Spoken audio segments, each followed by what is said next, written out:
인간으로 치면서 망신수가 따르면서 자기가 지금까지 닦아난 게 물거품이 될 수가 있어요.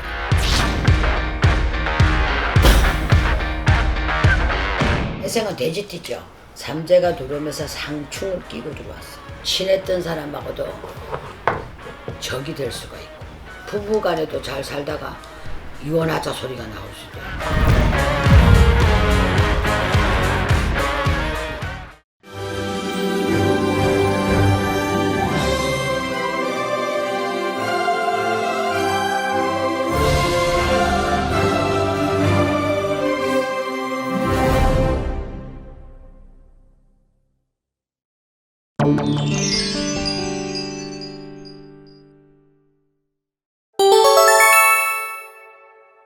올해는 상충을 끼었기 때문에 이 인간으로 치면서 망신수가 따르면서 자기가 지금까지 닦아난 게 물거품이 될 수가 있어요. 이 두 가지를 슬기롭게 잘 타고 넘어가고 긍정적으로 생각하면 부를 가질 수가 있어요. 부는 뭐냐? 돈만 부가 아니에요.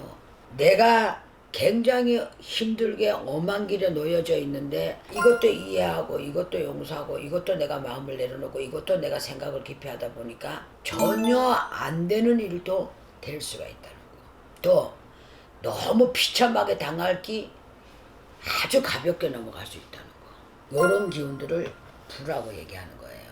그리고 좀 뭔가 모르게 너무 힘든 시국인데도 남은 직장이 안 됐다는데 내가 긍정적으로 생각하고 순리적으로 생각을 하고 내가 마음을 비우고 굉장히 좋은 일도 있구나라는 것을 느낄 수가 있다는 거예요. 그래서 마음을 다 내려놓고 사시겠지만 더 내려놓으라 그러면 뭐를 내려놔요? 이제 내려놓을 게 없어 못 내립니다 하는데 그래도 내려야 돼. 그래도 비우시고 내리면 부가 따라올 수 있다는 거. 그런 걸 내려놓다 보니까 내가 이 자리에 있더라는 소리가 나올 거예요.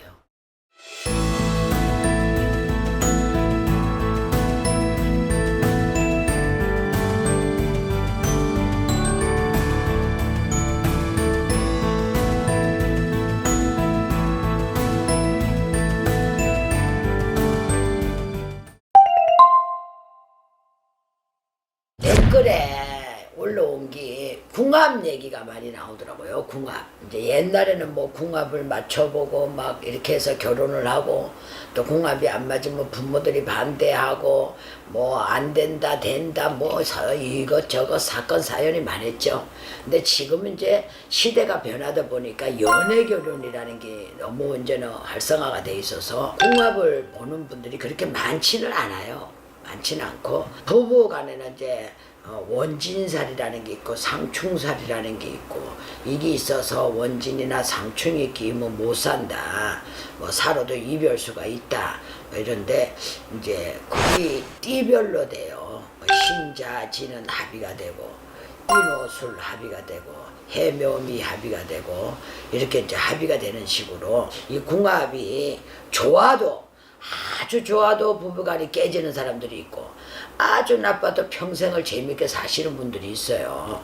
그거는 뭐냐? 띠별로 궁합은 나쁜데 생일달에도 합의가 될 수가 있고 생일날에도 합의가 될 수 있습니다. 그래서 궁합이라는 게 중요하지만 어느 부분에 합의가 되는지 어느 부분에 또 이게 깨지는 게 있는 거는 이제 그 시기에 따라서 틀리는데 그런 부분도 중요하지만 제가 볼 때는 궁합보다는 사람이 됨됨이가 더 중요한 것 같아요. 여자도 마음 착함 남자도 마음 착함 성실 근명 근실하게 사는 게 궁합을 이기지 않을까 이런 생각이 들어요. 그래서 궁합에 너무 얽매이지 않았으면 좋겠어요. 저는 물론 중요하다고는 이야기를 드렸습니다. 중요하지만 그렇게 거기에 너무 얽매이지 않고 좀 이렇게 서로 슬기롭게 좀 이렇게 다독여 가면서 살면은 궁합이 나빠도 행복하지 않을까 싶은 생각이 많이 들어요. 그리고 부모와 자식의 궁합이 또 얘기를 하는데 부모하고 자식은 궁합이 아니에요. 그건 궁합이라 하면 안 되지. 왜냐하면 자식이 들어서서 10달을 거의 엄마 뱃속에서 있다가 나와서 부모를 맞이하는 그 자식과 부모의 그 천륜인데 그걸 어떻게 궁합으로 따질 수가 없잖아요. 그 궁합이 아니고 부모 자식은 천륜이라는 게 해당 사항이 되는 것 같아요. 부모 자식은 궁합을 볼 수가 없습니다. 물론 아버지 띠와 엄마 띠와 자식 띠가 잘 맞으면 물론 좋겠지. 그렇지만 부모 자식은 천륜, 부부간에는 궁합인데 이왕이면 인간 마음에 서로 믿음, 나와의 동행 이렇게 이름을 지으면 더 좋을 것 같고, 또 하나 직장 있죠. 직장. 제가 볼 때는 직장에도 궁합이라고 하면 안 돼요. 연법이라고 해야지. 일을 하는 부분에도 같은 지인, 동료, 선후배 관계, 뭐 상사, 직원 여러 가지잖아요. 근데 전혀 모르는 사람들끼리 있다가 모여서 그 어떤 한 공간에서 일을 하고 있는데 무슨 이 기분 나쁜 일이 없겠습니까? 또 불빛지수가 안 올라간다고 할 수가 없죠. 그죠? 근데 그거는 궁합이라고 하면 안 돼요. 인간 인연법. 저분하고 나하고는 인연이 잘 안 맞는갑다. 저분하고 나는 좀 뭔지 모르게 할 말을 다 하지 말고 좀 이렇게 내가 참고 있으면 더 좋아지겠구나. 저는 이렇게 생각을 하거든요. 그래서 좀 한 테프 낮췄으면 좋겠고 한부 뒤로 양보하면 다 좋아질 것 같아요. 한부를 양보하면. 그래서 직장인의 서로 안 맞아서 바치는 비방술, 개종시계. 그러니까 제가 어떤 이렇게 이제 상담을 하다 보면 정말 너무 보기 싫고 너무 진짜 짜증나고 그 사람 때문에 내가 너무 좋은 직장은 너무 좋은데 그만둬야 되겠습니다 하는 분들이 있어요. 그럼 제가 표현을 뭐라고 하냐면은 그분이 이렇게 한 번씩 바칠 때 개종시계라고 생각을 해라.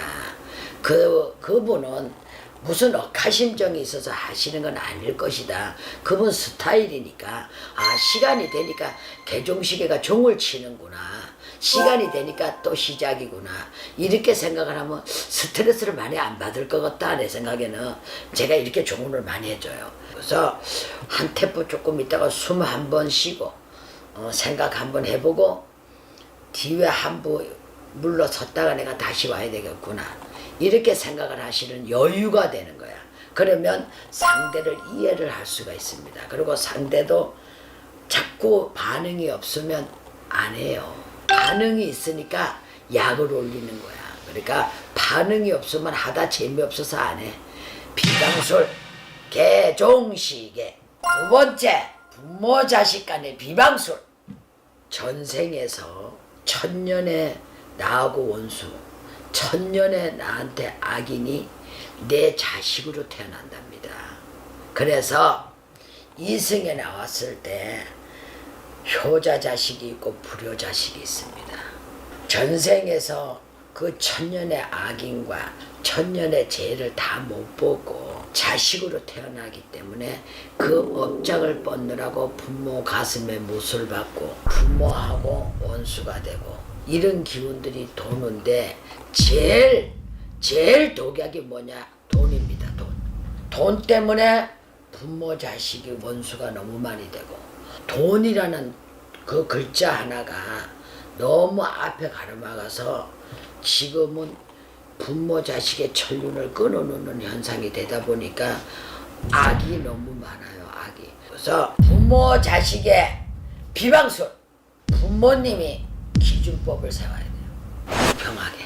어떤 자식이든 차별 두지 말고 공평하게 손을 내밀어 주는 게 저는 비방술이라고 생각합니다. 그 다음에 부부간의 궁합, 비방. 사랑은 옮겨가요. 요 있던 사랑이 요쪽으로 옮겨갈 수도 있고 요 사랑이 요쪽으로 옮겨올 수도 있고 사랑은 덩궁 옮겨가거든요. 부부는 사랑이 배가 고파서 그래요. 궁합이 아무리 좋아도 그 사랑 두 자를 못 찾아서 이별을 해. 궁합이 아무리 나빠도 이 사람들은 사랑을 항상 남편과 부인의 사랑을 쥐고 있는 거야. 이렇게 쥐고 있으니까 필요할 때 남편한테 각시가 사랑하고 내보내줘. 또 신랑도 달콤하구나. 어느 시기에도 또 신랑이 마누라한테 뭔가가 약점이 잡혀서 신랑이 빨리 주먹에 쥐고 있던 사랑을 마누라한테 사랑하고 내놓는 거야. 그러니까 그보다 더 좋은 비방이 어디 있어요. 부부간에는 비방이 사람, 부모 자식의 비방은 부모가 기준법을 정말 반드시 세워서 공평하게, 또 직장의 회사원들 비방은 개종시계. 알겠죠? 무슨 얘기인지.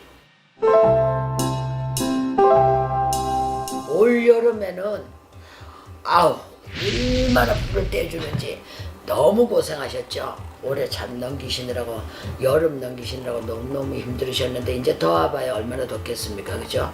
또 올해는 너무너무 불도 많이 나잖아요. 작년까지만 해도 산에 많이 났는데 올해는 인간 속가에 불이 너무 많이 나요. 그거는 뭐냐, 사악한 마음이 너무 인간 속가로 내려왔다는 뜻이에요.